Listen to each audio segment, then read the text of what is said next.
nous avons compris donc notre responsabilité, c'est donc de choisir de rester avec le peuple. Parce que, comme on a l'habitude de dire, ce choix, il est cornélien. Soit vous choisissez le gouvernement et vous abandonnez le peuple, vous l'aurez trahi, soit vous choisissez le peuple et puis vous aurez donc abandonné le gouvernement. J'ai toujours dit une chose, aujourd'hui je suis en immersion avec le peuple, c'est tous les jours que je partage la vie du peuple. Mon choix était donc vite fait, j'ai choisi donc d'être aux côtés du peuple et de participer de manière active au changement tel qu'il l'a exprimé. Alors,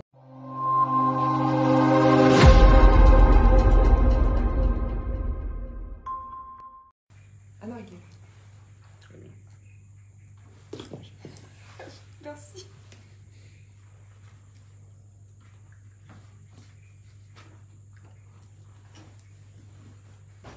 Vérifiez la voix, ok. Ok.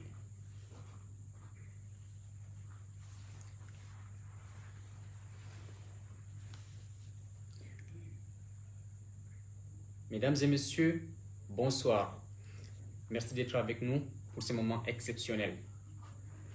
Depuis sa démission pour la première fois, Issa Chiroma Bakary s'exprime. Il a quitté le pouvoir, il a publié une lettre au peuple. Il veut aujourd'hui répondre directement aux Camerounais. C'est un moment de vérité, un moment d'histoire, un moment où chacun pourra se faire son opinion. Monsieur Chiroma, merci d'être là. Merci de l'opportunité que vous me donnez. On va parler et sans filtre. Avec beaucoup de plaisir. Ma première question, pourquoi avoir choisi les réseaux sociaux au lieu de médias traditionnels ou une conférence de presse classique pour vous exprimer pour la première fois? Très bien, avant de répondre à votre question, permettez-moi d'abord d'exprimer gratitude, appréciation à tous ces internautes qui ont accepté d'être démobilisés et de me prêter leur attention ce soir à l'occasion de ce moment que je considère un moment très important, un moment fatidique. Vous posez la question de savoir pourquoi est-ce que j'ai choisi les médias sociaux. La raison en est simple, c'est en raison de sa nature universelle. Les réseaux sociaux ne connaissent pas de censure. Les réseaux sociaux ne connaissent pas de limitation d'entrave des autorités, quelle que soit leur nature. Les réseaux sociaux me donnent ce soir l'opportunité de m'adresser au peuple camerounais, où qu'il se trouve, dès lors qu'ils sont connectés sur votre chaîne. J'ai le plaisir et l'honneur de m'adresser à vous.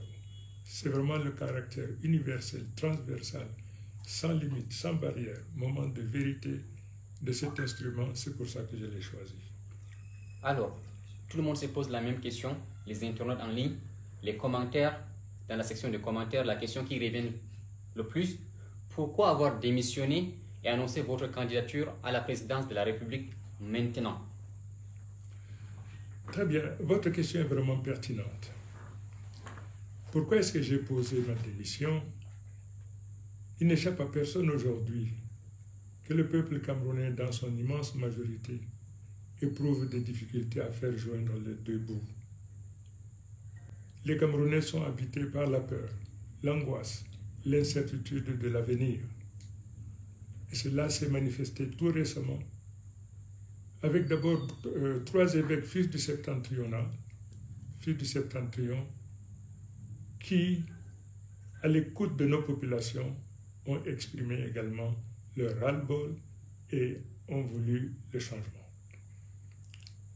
Moi, en tant qu'homme politique, interpellé par cet appel d'angoisse, d'inquiétude du peuple camerounais du nord au sud, de l'est à l'ouest, ma responsabilité, ma mission, c'est naturellement de répondre présent à cet appel de détresse.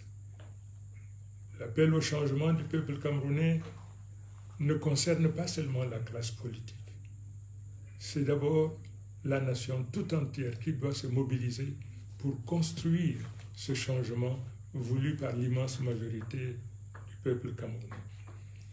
La classe politique intervient en particulier les dirigeants de partis politiques, interviennent dès lors que la Constitution stipule que les partis politiques participent au concours du suffrage universel. C'est à ce titre donc participe à l'expression du suffrage universel. C'est à ce titre donc, en tant que dirigeant politique, je me suis senti interpellé et j'ai donc décidé de répondre présent à cette sollicitation de nos compatriotes du nord au sud, de l'est à l'ouest. Alors, je rappelle que nous sommes en live sur Facebook et sur TikTok. La section des commentaires est ouverte aux questions et les internautes ont l'opportunité d'interagir avec vous directement, avec puisque plaisir. nous allons relever les questions ici et puis on va vous poser ces questions. Et je rappelle aussi que votre clip de campagne pour la candidature à la présidence est déjà disponible sur ma chaîne YouTube et sur la page Facebook Ben Oumar TV. Alors, des internautes disent, certains disent que vous critiquez aujourd'hui le système que vous avez tant soutenu. Que leur répondiez-vous? Quelle réponse à ces internautes qui pensent que... Je voudrais que vous sachiez une chose. Je suis président d'un parti politique. Quand on est président d'un parti politique, on a des hommes et des femmes qui investissent leur espoir sur vous, qui investissent leur espoir sur vous, et donc vous avez la responsabilité de conduire vers un rivage qu'ensemble vous avez choisi. Mais lorsque, dans l'exercice de vos fonctions, vous vous apercevez que, alors que ce peuple dont vous êtes les dirigeants réclame à corps et à cri le changement, et que les actes que vous posez au gouvernement au quotidien ne répondent pas à leurs aspirations, vous n'avez pas de choix que d'opérer un choix. Soit vous obéissez à vos responsabilités gouvernementales et dans ce cas, vous vous aliénez le peuple, ou alors vous choisissez donc d'être à l'écoute du peuple et dans ce cas, vous vous aliénez le gouvernement. Nous avons opéré un choix parce que nous avons estimé que dans cet espace, à ce moment précis où nous devons opérer donc ce choix, nous avons compris donc notre responsabilité, c'est donc de choisir de rester avec le peuple. Parce que, comme on a l'habitude de dire, ce choix, il est cornélien.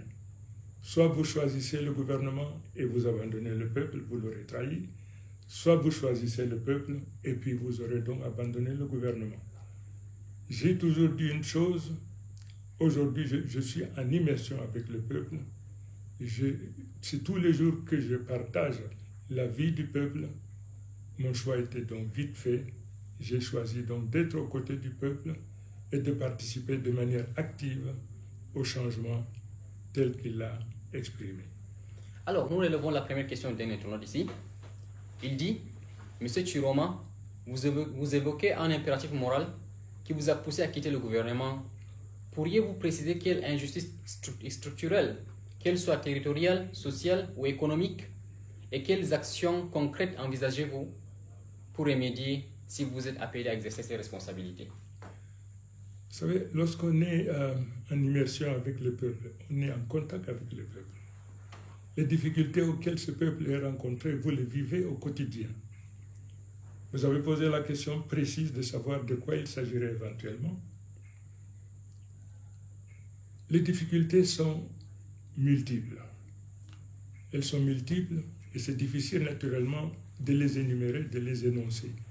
Et c'est pour cette raison que lorsque vous me posez la question de savoir qu'est-ce que j'entends faire, naturellement j'entends, relevant de ma compétence, de poser tous les actes qui me permettent donc de régler les difficultés auxquelles les Camerounais sont confrontés. Alors, après 20 ans de collaboration avec le président Paul Biya, vous affirmez aujourd'hui vouloir opérer une rupture. En quoi votre vision actuelle pour le Cameroun se distingue-t-elle véritablement de l'héritage politique que vous avez contribué à apporter durant ces 20 années? Écoutez, votre question est pertinente.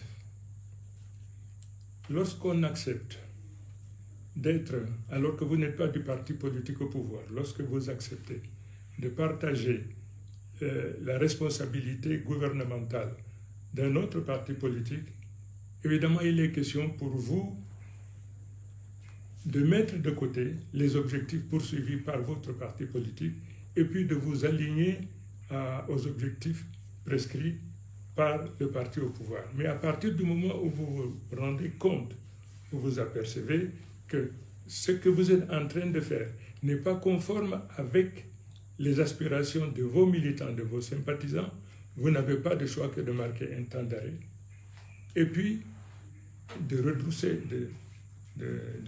chemin pour aligner les actes que vous avez à poser aux attentes de vos militants et sympathisants. Alors, beaucoup de jeunes vous regardent et beaucoup de jeunes se posent la même question. Et beaucoup de jeunes vous regardent avec méfiance. Comment comptez-vous regagner leur confiance? Regagner la confiance des jeunes, c'est d'abord leur montrer que je suis en immersion avec les jeunes. Les jeunes aujourd'hui sont confrontés à une difficulté énorme, la difficulté du chômage. Beaucoup de jeunes aujourd'hui sont détenteurs de parchemins universitaires, malheureusement, qui ne leur ouvrent pas les portes de l'emploi. Cela simplement parce qu'ils n'ont pas de métier. Ils n'ont pas de métier parce qu'ils ne sont pas formés.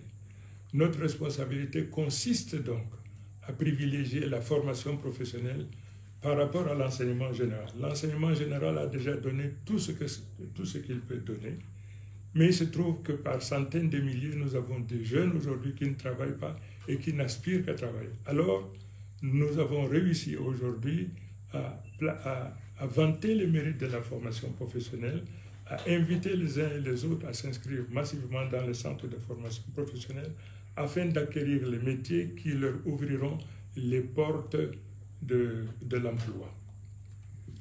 D'accord. Avez-vous un message particulier pour cette jeunesse qui n'a jamais voté, qui doute même déjà et qui galère? Vous avez parlé de formation professionnelle et ces jeunes qui sont déjà détenteurs de diplômes, qu'en est-il de leur cas, qui sont déjà formés, qui ont un diplôme académique? D'abord, à tous ces jeunes-là, je leur dis ce que tous nous connaissons. Il se dit que tout ce qui se fait pour vous sans vous, se fait contre vous. Les jeunes doivent s'impliquer, les jeunes doivent s'orienter aujourd'hui vers les formations professionnelles qui leur ouvrent les portes de l'emploi. Indispensable. Ce que nous faisons aujourd'hui pour cette jeunesse-là, c'est d'abord réhabiliter, valoriser la formation professionnelle. Je voudrais rappeler que de l'indépendance jusqu'à date, le gouvernement n'a pas construit un seul centre de formation professionnelle digne de ce nom. Et c'est donc pour cette raison que nous avons pris des mesures conformément aux prescriptions du gouvernement de valoriser la formation professionnelle et de faire en sorte que la formation professionnelle redevienne un ordre d'enseignement au même titre que les autres ordres de formation. Donc la formation professionnelle est le moyen le plus efficace pour permettre à la jeunesse de pouvoir acquérir un métier qui leur permettra de s'installer soit en auto-emploi ou alors parce qu'ils sont formés dans un métier pour lequel le secteur de production déficitaire en aura besoin. Nous avons vu le clip de campagne de votre candidature et vous avez parlé de redonner le pouvoir au peuple. Quand vous dites que vous voulez redonner le pouvoir au peuple, qu'est-ce que ça veut dire concrètement, Monsieur le Président? Ça veut simplement dire une chose. Quelle que soit la décision, quelle que soit son importance, dès lors que l'objectif poursuivi, c'est le confort, le bien-être du peuple, nous nous engageons donc à associer le peuple, à prendre part effectivement à toutes les décisions que nous prendrons, de telle façon que le peuple se sente concerné par la décision que nous avons prise et participer à sa mise en œuvre. Alors, comme c'est un moment d'interaction avec vous, en direct avec les jeunes qui nous regardent, il y a une question qui revient aussi. Si vous êtes candidat à la présidentielle, quelles seraient vos 3 mesures phares pour transformer le quotidien des Camerounais dès que vous serez au poste? Dès qu'on arrive au gouvernement, La première responsabilité, c'est celle d'abord de lutter contre les inégalités et les injustices. Il y a beaucoup de Camerounais qui sont frustrés, marginalisés, ostracisés. Aujourd'hui, beaucoup de Camerounais n'arrivent pas à passer de concours parce que malheureusement aujourd'hui dans notre pays, il n'y a pas de concours qui n'a pas d'exigence en matière de, mettons ça, de corruption. Donc nous lutterons, nous prendrons toutes les mesures, toutes les dispositions pour que les concours, quand ils sont ouverts, qu'ils soient accessibles à tout le monde. Ça donc c'est la première mesure. La deuxième mesure, c'est de faire en sorte que le coût de la formation professionnelle, aujourd'hui qui est prohibitif, le coût de la formation professionnelle doit être ramené au prorata du pouvoir d'achat des parents, ce qui fait donc que nous éliminerons la discrimination par l'argent. C'est-à-dire, aujourd'hui par exemple, pour aller dans nos universités, quelle que soit la faculté, vous payez 50 000 francs. Mais dans les écoles de formation professionnelle, il y a des formations qui coûtent 200, 300, 400, 500 000, voire davantage. Démocratiser la formation professionnelle consiste simplement à prendre des mesures qui ramènent donc le coût de la formation professionnelle au même niveau que celui que l'on paye lorsqu'on entre dans les facultés. Alors, pourquoi croire en vous, pas à un autre opposant? Concrètement, pourquoi? Je ne suis, écoutez, je ne suis pas, comment dirais-je ça?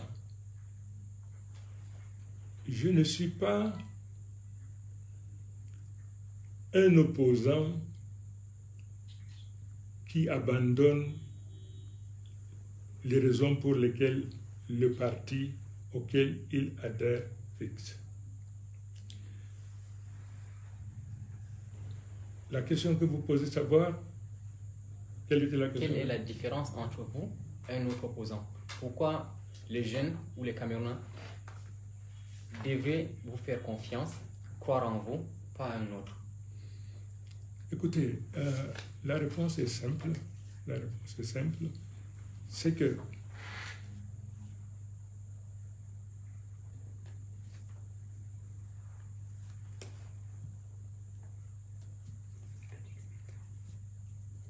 alors, on a Stitch, connexion.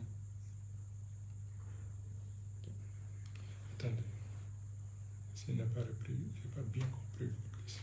Ma question c'est que, pourquoi croire en vous pas un autre opposant? Quelle est la différence entre vous et d'autres personnes?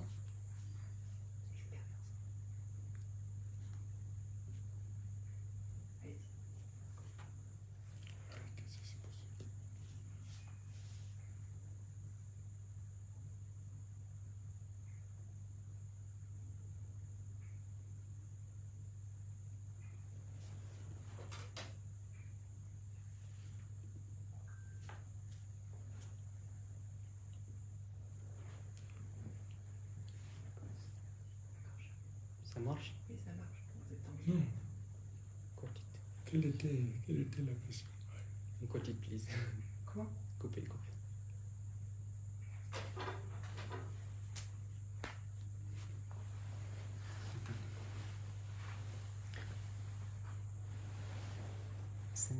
Merci d'avoir regardé et n'hésitez pas à partager et à vous abonner.